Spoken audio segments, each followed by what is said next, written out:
Ce musée renferme un trésor insolite.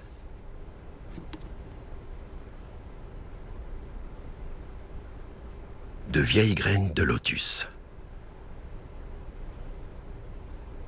Elles ont été découvertes sur un site historique de Corée. Leur âge est estimé à 700 ans. Une des graines a germé peu après son exhumation.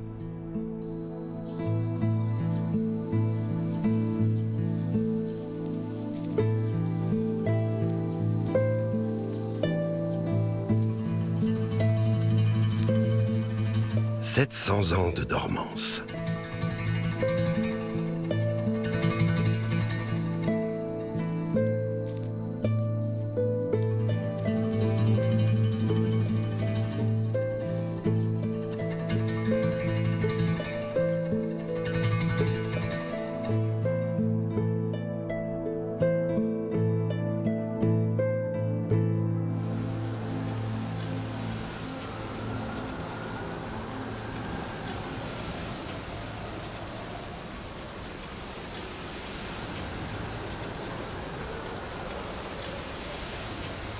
Pourquoi la graine de lotus d'Orient est-elle restée endormie pendant tant d'années? Tout simplement parce qu'elle attendait le moment propice pour s'épanouir.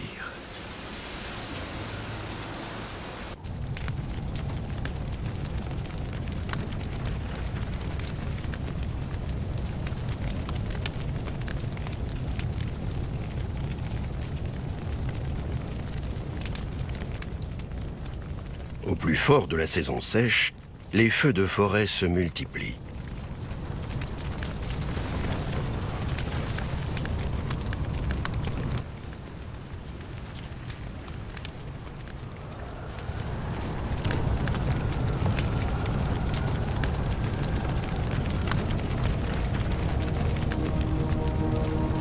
Pour beaucoup s'engage une course contre la mort. Les incendies sèment la désolation dans la forêt.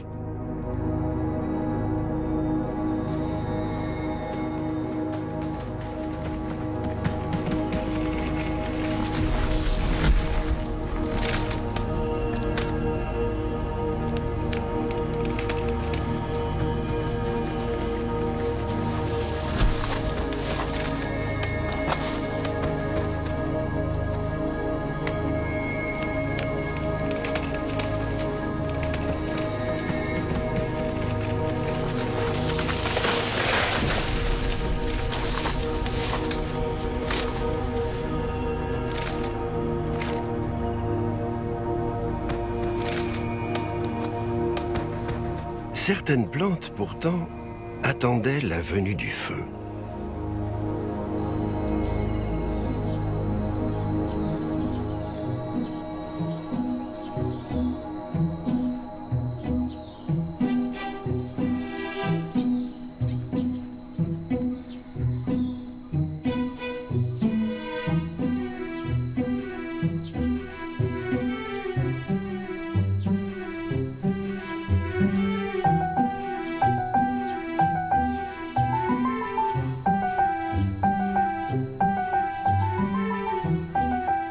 Tels les cônes des casuarinas. Ils ont besoin d'une chaleur intense, au moins 200 degrés, pour s'ouvrir et libérer leurs graines.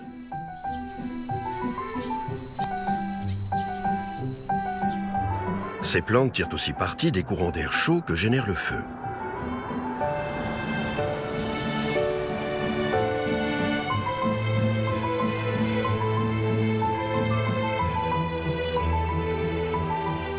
D'où l'importance pour leurs graines d'avoir des ailes.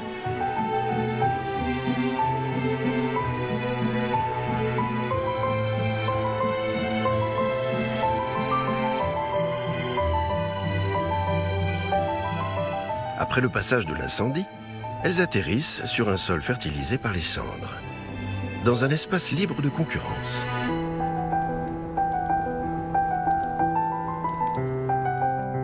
Moins de plantes concurrentes, cela signifie aussi plus de lumière.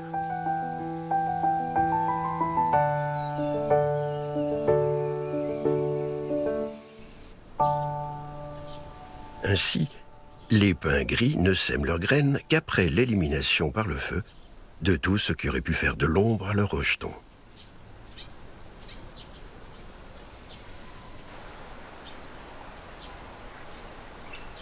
Quel est le plus grand organisme vivant de la planète? Ce n'est pas la baleine bleue, mais le séquoia géant.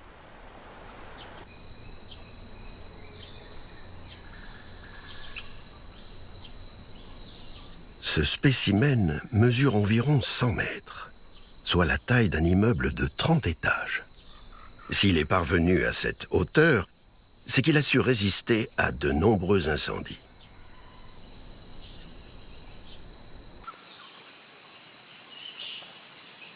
Comme la plupart des séquoias géants, il porte des traces de brûlure.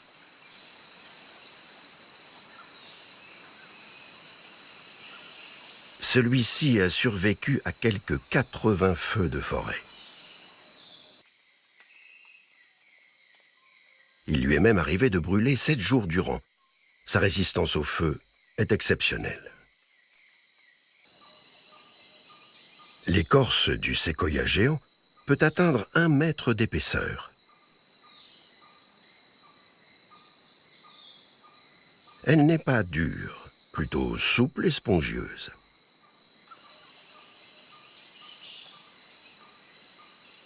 Et elle a la faculté de retenir l'humidité. Car la meilleure défense contre le feu est bien l'humidité, et non la robustesse.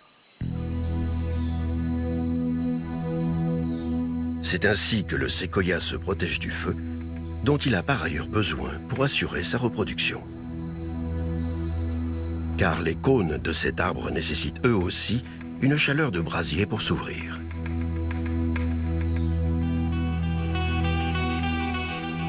C'est pourquoi le parc national de Séquoia programme 1 fois par an des incendies maîtrisés, destinés à favoriser la germination des graines.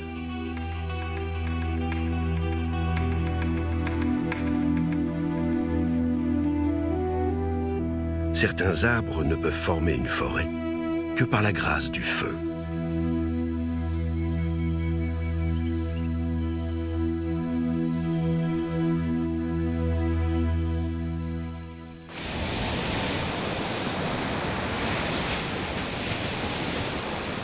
La végétation côtière a su s'accommoder du vent.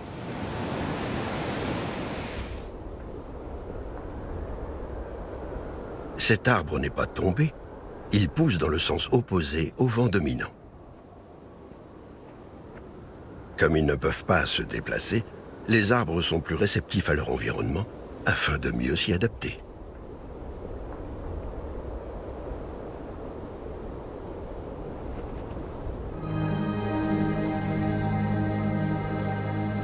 Ainsi, le pissenlit se place de préférence dans le vent et s'efforce pour cela de pousser le plus haut possible.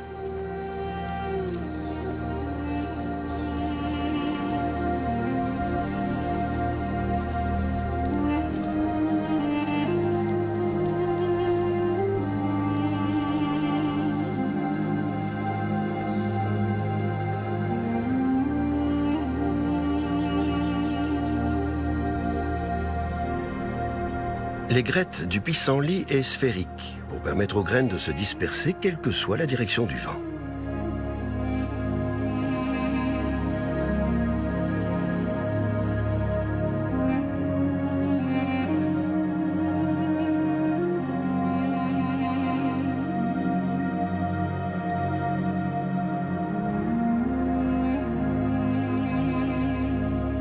Les plantes utilisent les forces de la nature pour disséminer leurs semences. Le vent en est une. Certaines profitent plutôt de la pluie.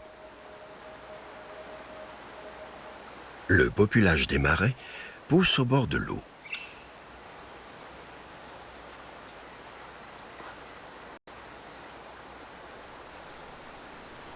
Une fois les pétales tombés, les ovaires enflent, puis s'ouvrent.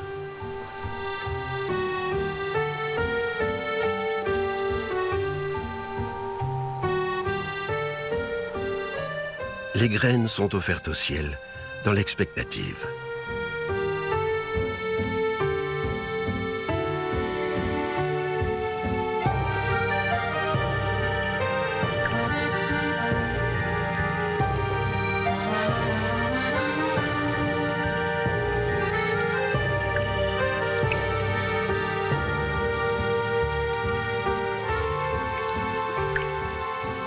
Réparties dans les différentes loges des ovaires, les graines multiplient leurs chances d'évasion. Libérées par la pluie, elles germeront dans l'eau.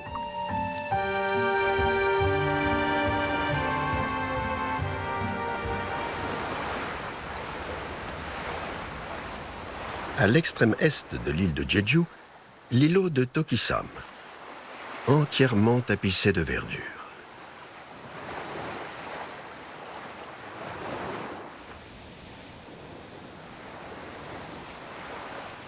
Pour répandre leurs graines, les plantes de ce caillou inhabité comptent sur un élément bien plus puissant que le vent ou la pluie.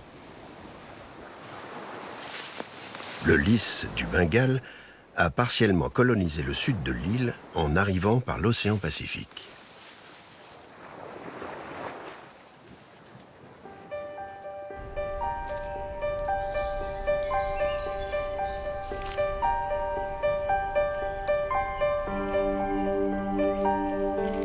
En juillet, le lys déploie ses ombelles de fleurs parfumées.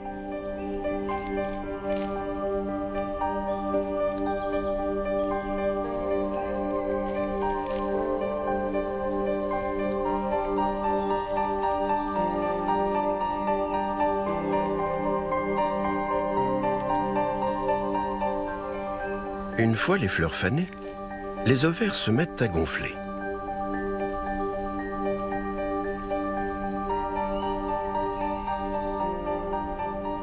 Le résultat est un bouquet d'une vingtaine de capsules de la taille d'une noix.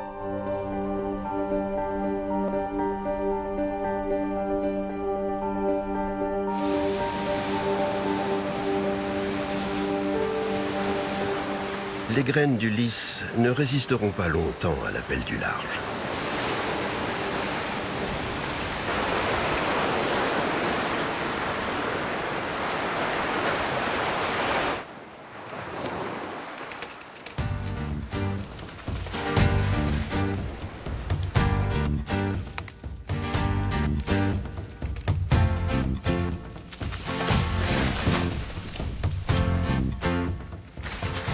La plante a longuement préparé cette chute, en faisant grossir les ovaires de ses fleurs.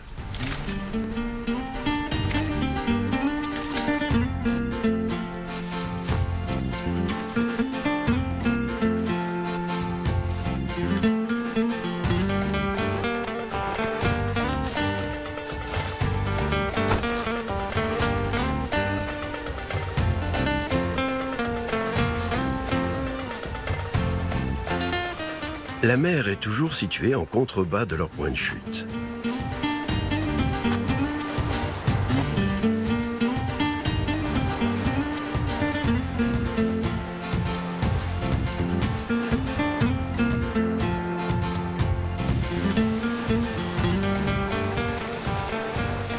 Les graines du lys flottent aisément sur l'eau.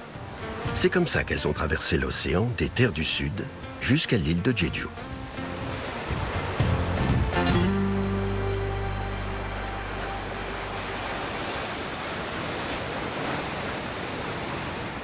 Ces phoques tachetés sont eux aussi de grands voyageurs. Ils vont et viennent entre la Chine et la péninsule coréenne. Un trajet de 3500 km. Bon nombre de graines suivent le même itinéraire.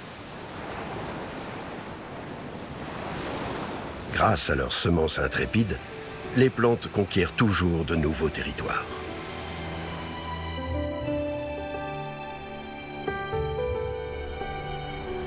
À la fin de l'automne, le soleil perd de son ardeur et les températures tombent la nuit au-dessous de zéro. Durant ces nuits froides, l'Isodon excisus se livre à une manœuvre des plus originales.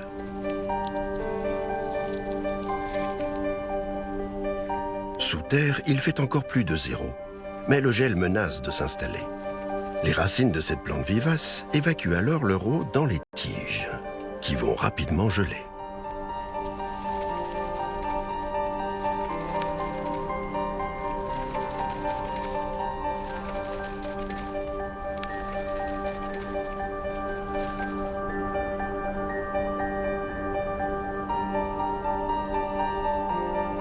Après quelques jours, les tiges sont définitivement mortes.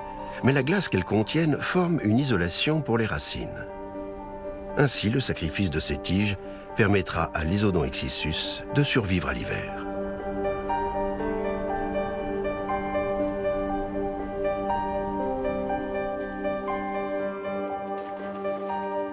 C'est la saison morte.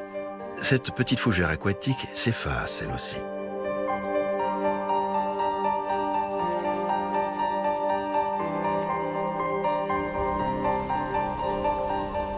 La plupart des végétaux se dénudent ou disparaissent. Mais en voici un qui, au contraire, sort ses griffes.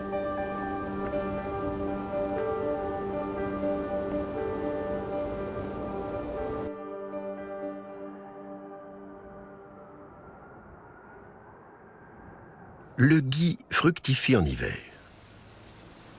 Pourquoi une telle stratégie ?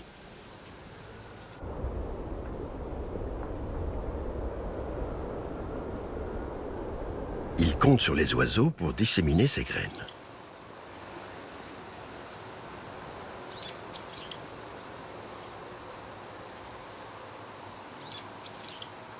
Ce bulbule à oreillons bruns cherche de quoi manger. Sa nourriture se fait rare en hiver, mais dans les arbres dégarnis, la végétation qui subsiste, tel le gui, est bien visible.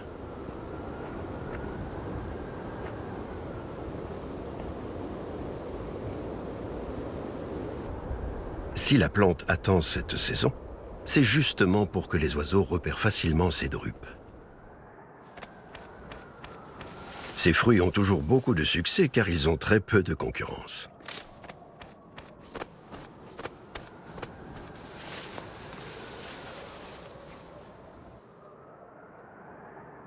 Et ils ont la taille idéale pour un bec d'oiseau.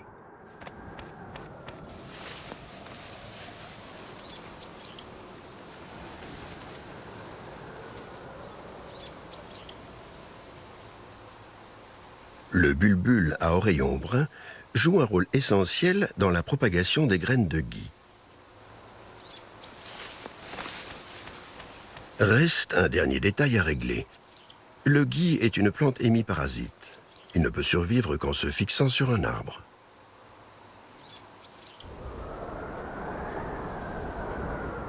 Il fabrique pour cela des graines très spéciales.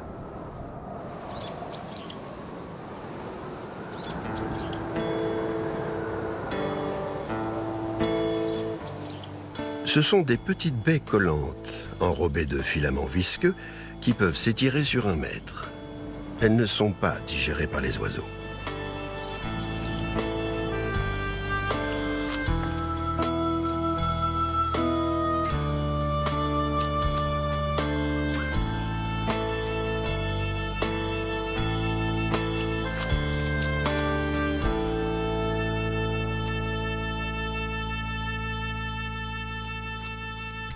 Le fil poisseux enveloppant les graines a des propriétés adhésives qui s'avèrent très utiles par grand vent.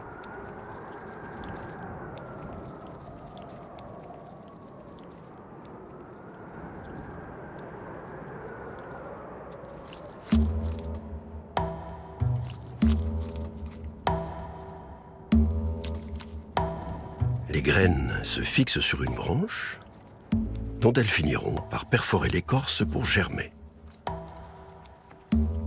Hormis l'eau et les sels minéraux qu'elle prélève à son hôte, cette petite graine renferme tous les ingrédients qui lui permettront de se développer. Chez d'autres plantes, les graines sont équipées d'une sorte de minuteur.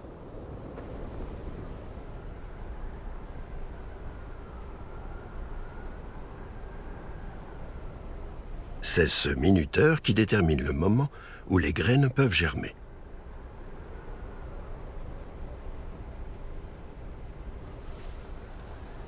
Et voici l'animal qui va le mettre en marche.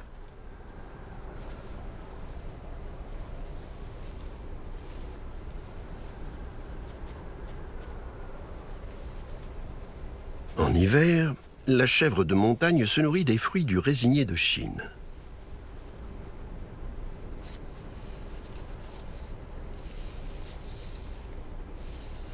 Étant donné la rigidité de son enveloppe, la graine du résinier a moins de 1% de chance de germer spontanément.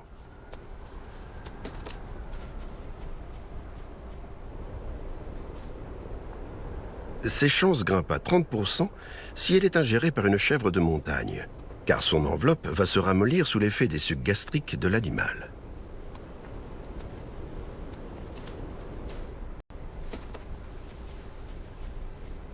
La graine attend son heure au gré des pérégrinations de la chèvre.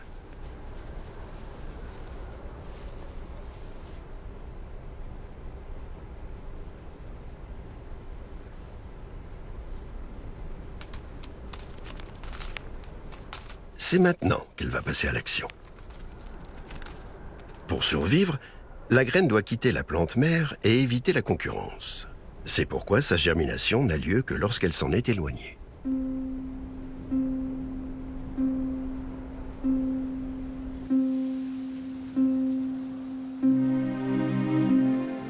Mêlée aux excréments de la chèvre, la graine est enrichie en fertilisants.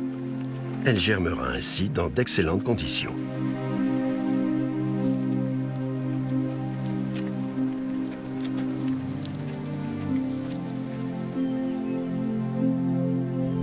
La résilience de certaines graines met parfois en péril les témoins d'une civilisation.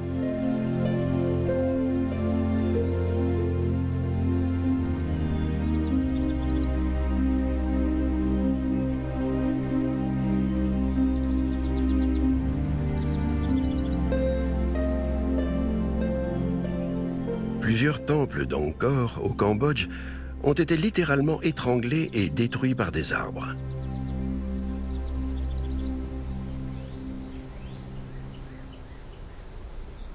Les premières graines, apportées par des oiseaux, ont pris racine et ont poussé entre les pierres, jusqu'à ce que celles-ci se disloquent.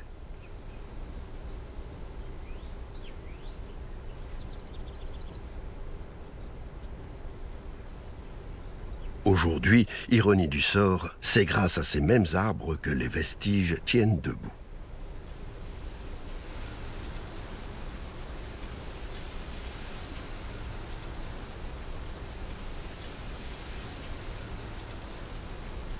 La végétation a fusionné avec l'édifice. Quand les arbres mourront, le temple achèvera de s'écrouler.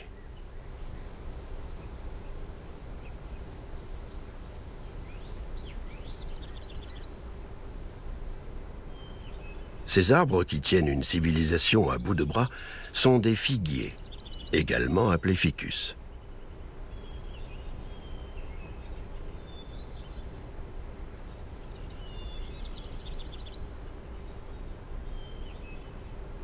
Il en existe plus de 800 variétés dans le monde. Leurs graines sont dispersées par plusieurs espèces d'animaux, dont les oiseaux.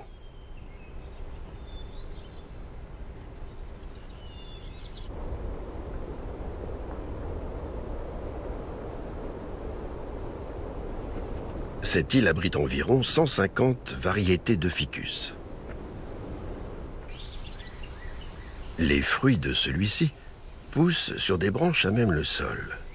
Pourquoi ce choix étrange ?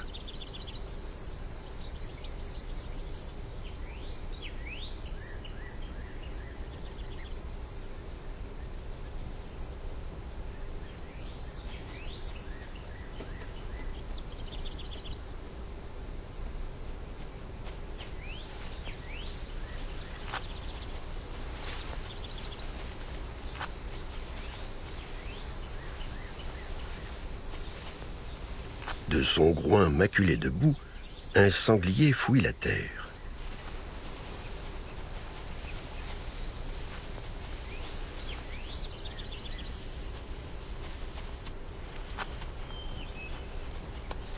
C'est là que cette espèce a pour habitude de chercher sa nourriture. Et c'est donc là que le fœcus met ses fruits à disposition du sanglier.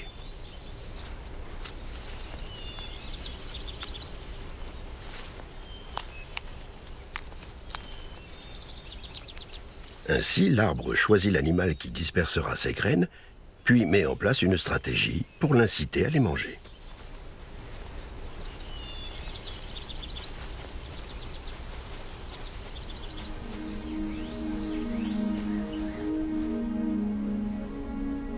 On peut aussi attirer un animal avec des couleurs.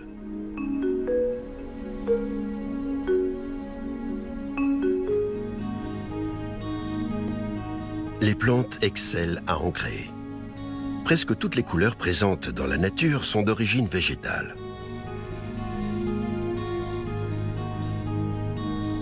Arrivés à maturité, les fruits arborent une teinte éclatante afin d'être plus attrayants pour les animaux.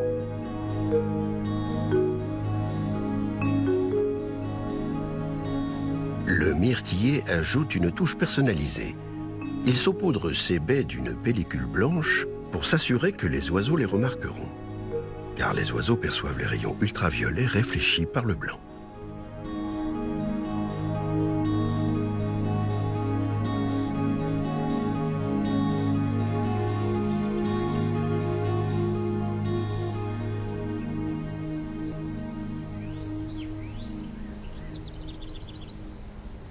Dans ce tableau à dominante verte, un animal richement coloré se distingue. Cette forêt abritant peu de primates ou autres gros mammifères, c'est à lui qu'il revient de disperser les graines des plantes.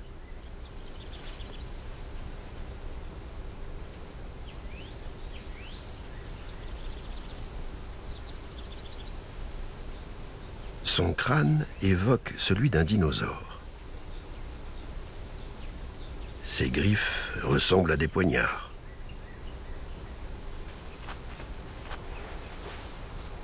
Haut de 2 mètres, le casoar à casque est un oiseau qui ne vole pas.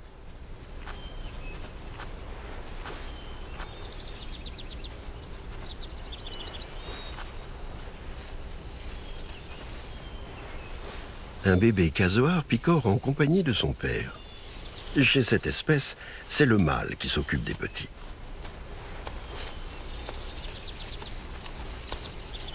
La couleur des fruits les rend plus faciles à repérer sur le sol, et donc plus susceptibles d'être mangés.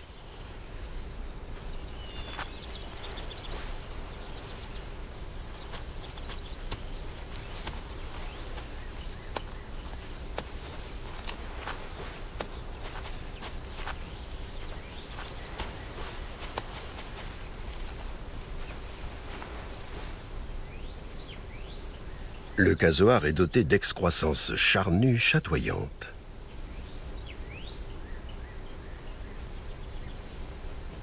Avec ses couleurs vives, qui rappellent les fruits les plus appétissants, ces excroissances sont censées charmer d'éventuels partenaires.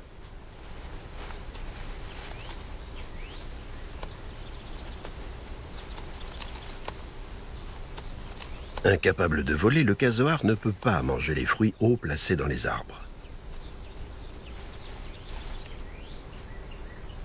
Si certains ficus choisissent de laisser leurs fruits aux couleurs criardes au sol, d'autres préfèrent les placer à la portée du grand oiseau.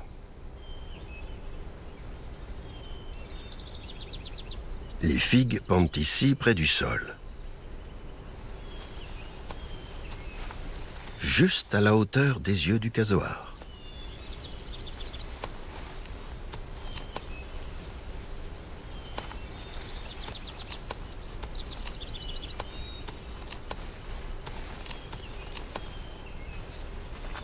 Mais ces stratagèmes visuels ont leurs limites. Ils ne sont efficaces que de près.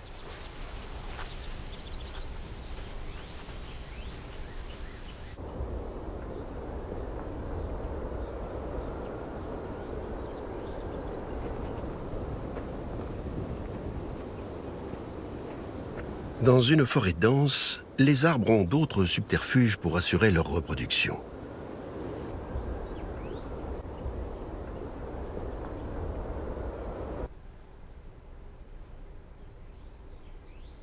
Les odeurs. Elle se propage très loin, surtout les odeurs âcres. Le durian est un fruit tropical interdit à bord des avions de nombreuses compagnies aériennes, en raison de son odeur puissante, parfois comparée à des relents d'égout.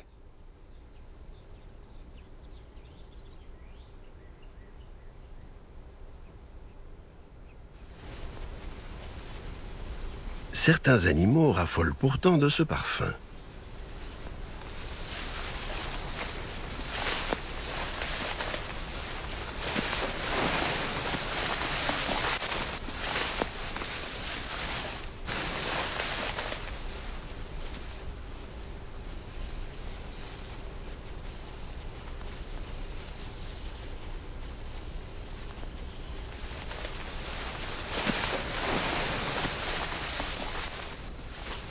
L'orang-outan de Bornéo a la force nécessaire pour transporter de gros fruits bien lourds, tels le durian, qui peut peser jusqu'à 5 kilos. Et des dents assez solides pour arracher les écorces les plus dures.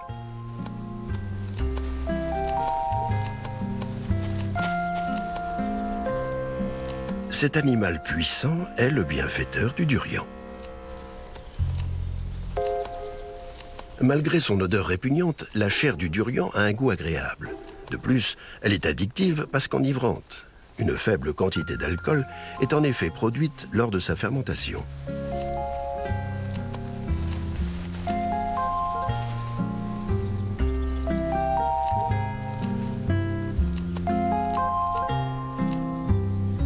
Grâce à ses atouts, le durian voit ses graines semées un peu partout par les orang-outans.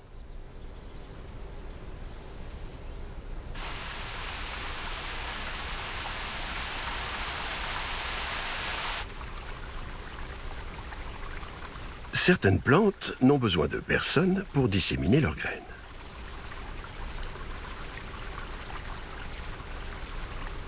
L'impatiente textorie pousse dans les endroits humides.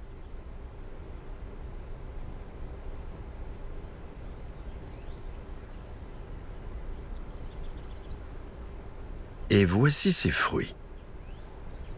Cette plante est aussi appelée « ne me touchez pas », comme sa cousine européenne, la balsamine des bois.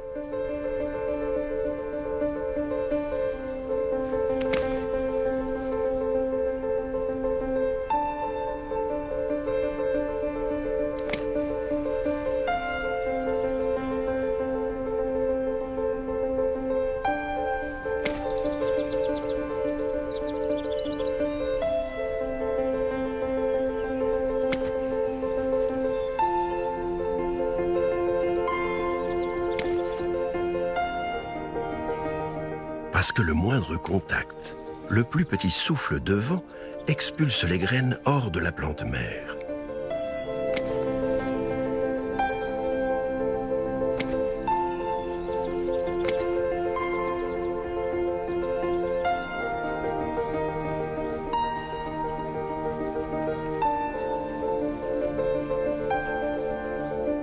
Elles tombent alors sur l'eau et vont germer sur la berge.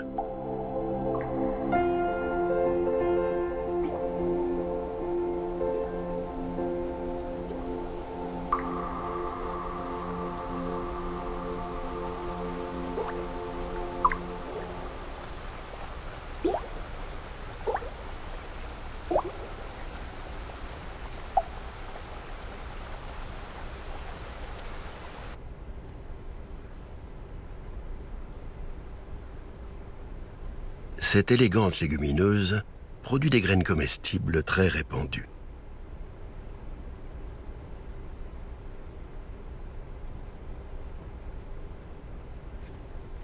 En fanant, la fleur de l'arachide s'incline vers le bas.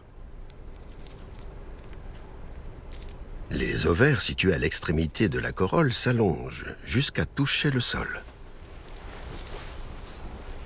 Mais comment une plante qui n'a pas d'yeux sait-elle où se trouve le sol? Les humains ont dans l'oreille interne une concrétion minérale appelée otolite qui détecte la gravité. Les ovaires de l'arachide possèdent une structure similaire qui l'incite à pousser vers le bas.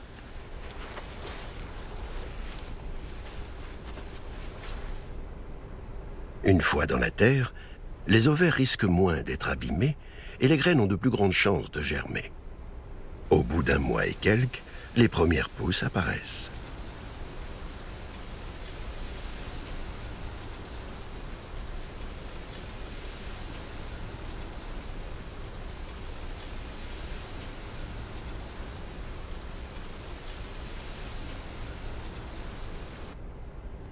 Les arachides plantent elles-mêmes leurs graines dans le sol.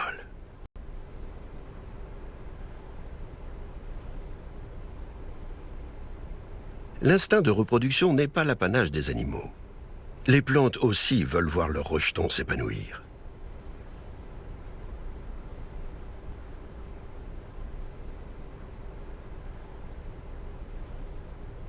Après la floraison, le style des géraniums bec de grue grandit.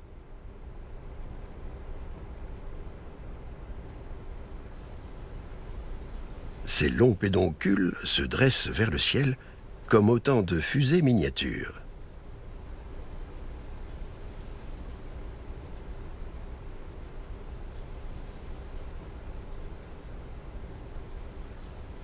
À la base du pédoncule, les graines sont prêtes pour leur envol.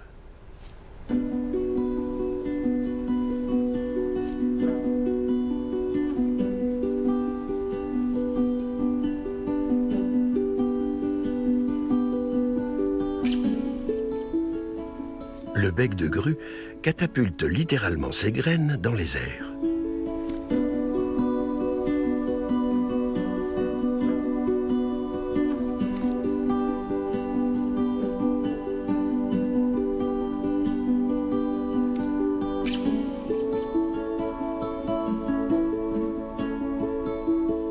Le mécanisme à l'œuvre ici reste encore assez énigmatique.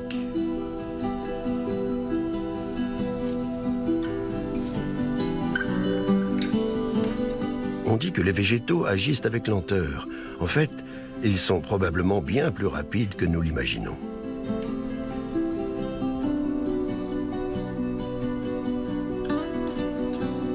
La vie des plantes se déroule sur une autre échelle de temps que la nôtre.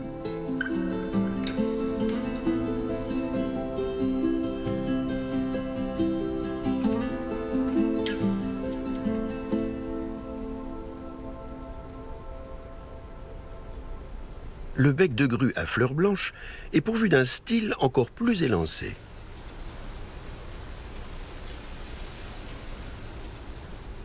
Quel rôle joue-t-il ?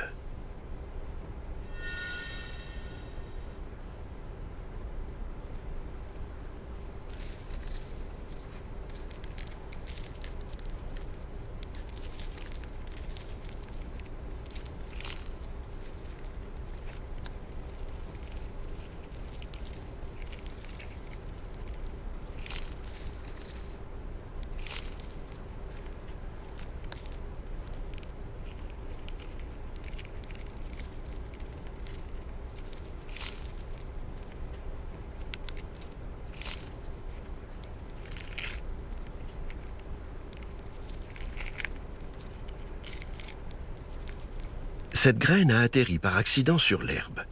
Son style continue pourtant de s'enrouler en spirale.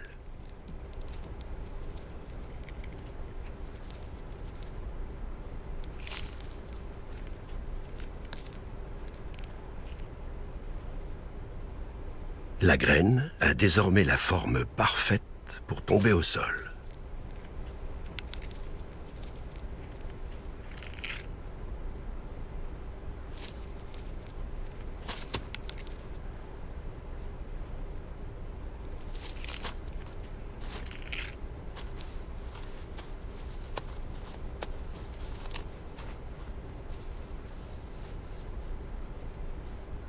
À quoi peut bien lui servir cette queue en tire-bouchon ?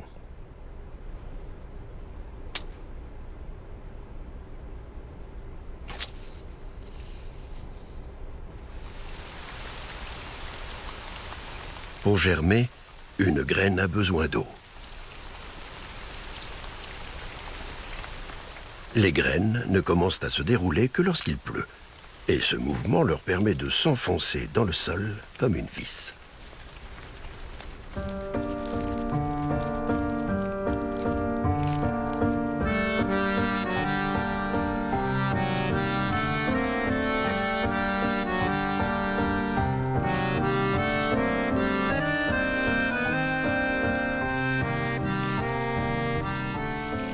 La profondeur idéale de germination est d'environ 1,5 fois la taille de la graine. Et les graines sont parfaitement capables de s'enfoncer à cette profondeur.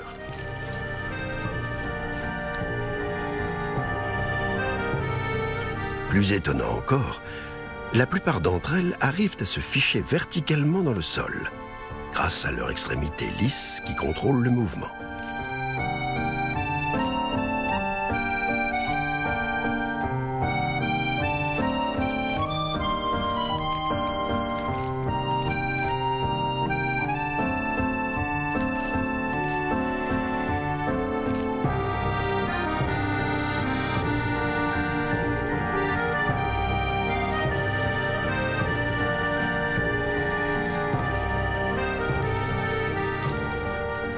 Ainsi, sans l'aide de quiconque, les graines tombées trouvent le moyen de pénétrer dans la terre pour y germer.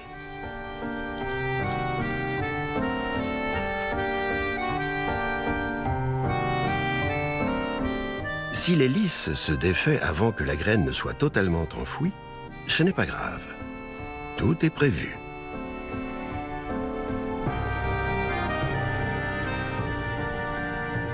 Par temps sec, l'hélice se reforme en attendant la prochaine averse.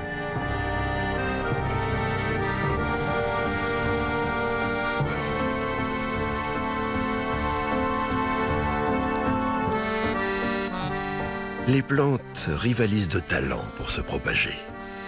Et elles ne nous ont pas encore livré tous leurs secrets.